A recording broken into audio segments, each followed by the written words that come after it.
PC VR and Quest. Something that I'm starting to do more again, as we've talked about. It seems like the landscape of games on Quest is just getting lighter, or we're not getting as many big games, and I found myself resorting back to PC.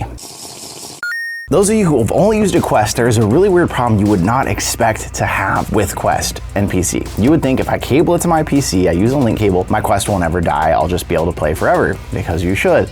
But weirdly, battery is still an issue if you're using your Quest wired up to your PC, which compounds worse because you probably already have a battery strap. I don't think a lot of people are running their Quest on its own battery. Mine is down to about 80 minutes of mixed reality right now. So you use a battery strap to keep it alive, and then if you go to PC, you no longer can use your battery pack because you're now having to plug that cable in. There's a lot of different ways to do wireless PC VR, but if you have any sort of issue with your Wi-Fi, it's not fast enough, your router's not fast enough, or you just have too much traffic on certain times of day, a device like this PrismXR Puppis is supposed to fix that by making its own dedicated wireless link directly from your PC. No other traffic, no other issues, high speed, no jittering. And now this is actually their newest Lite version, which is like 50 bucks. Let's see.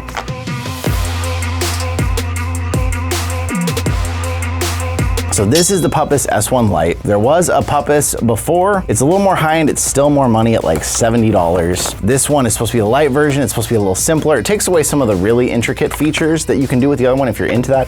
But if you're just wanting easy plug and play, this is supposed to be the simplest one. Comes out of the box, little mini router, kind of shaped like a PS5. The original Puppis looked a lot more like a PS5 than this one does. Very little quick start guide. And then of course, one Ethernet cable. This is gonna go directly between your router and anything else you have plugged into. So one cable is gonna slam into this. LAN, WAN, BAM, thank you, ma'am. And then of course it does need its own power supply. It's very light when you hold it. 50 bucks, basically like an AX1500 router. We'll take a quick look at the quick start guide. Basically it tells you, yep, plug one end into your PC, one end into your router, plug it into the wall, download and install the PrismXR app, which is supposed to be really helpful because the app is also supposed to scan your traffic and everything, tell you if you're having any issues and make it easier for you. Then of course you can set a password for it, and it should be that easy to have fully wireless PC VR. Then if you have a battery strap for your headset, you can use your own battery strap. You don't have to worry about USB. You don't have to worry about getting tied up in cables anymore. If you're using something like a treadmill especially, which I know very few people out there do, but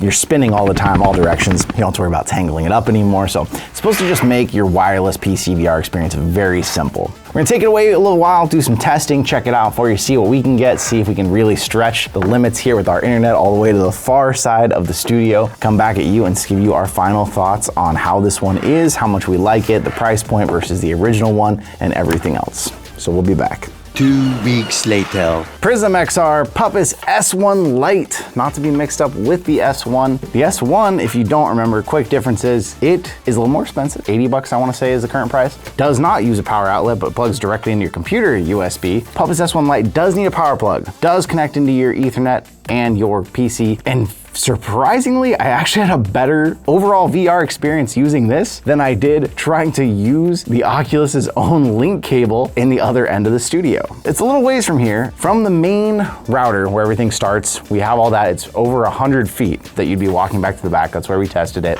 It was better than my link cable, marginally better than AirLink. It wasn't super noticeable, just a little bit less jittery it seemed like, but we have extremely fast internet here. It's hard to bottleneck it, fill it up. We do use fiber internet here at the studio. So I've got to say, I mean, at a glance, it did its job. It really gave good wireless VR internet. The biggest difference with this versus something like the Oculus link cable, the link cable itself will drain your headset of battery and your headset will die after a couple hours and you won't be able to play VR anymore. Where you have something like this, you can still have your Bobo VR head strap plugged into your headset, keeping it charged the whole time. Now, cons. Obviously, if you've already got AirLink working perfectly, or if you've got virtual desktop and nothing's wrong, you don't really need this. You don't need to spend 50 bucks on this. This isn't gonna change the game for you. But if you are having to use a wire because you can't get those to work well, or you're using them and they're glitching, this could fix that problem for you. So price, especially as it's a luxury, depending, that could be a con. The setup really isn't hard. They have an app, makes it easy, put it on, make it work. They made it decently plug and play. They do have some other settings where you can like use it just over Wi-Fi. We did find that those were glitchy. Really having it wired up seemed to be the way to go. And then the game boost mode we tried didn't do anything for us. That might be if your internet is slower,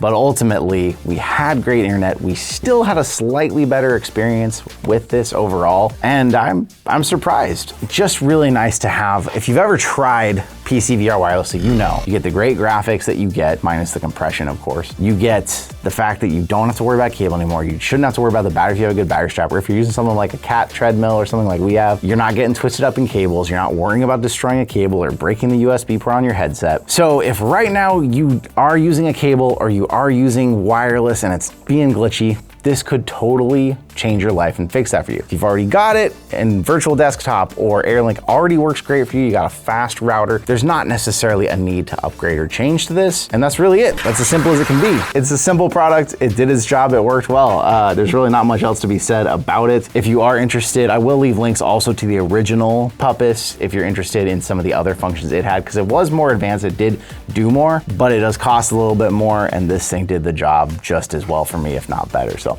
I'll leave some links to that down below. I'll leave a link to this one, some other products, PrismXRs that we've liked. They made some charging docks and stuff that we like too. You're just good to go all the time, which I like. But I want to say thank you to them for sending this over to test it out. Thank you for all of you being here to watch. I hope this helped you make an informed decision. Let me know in the comments what you think, and I will see you in another reality.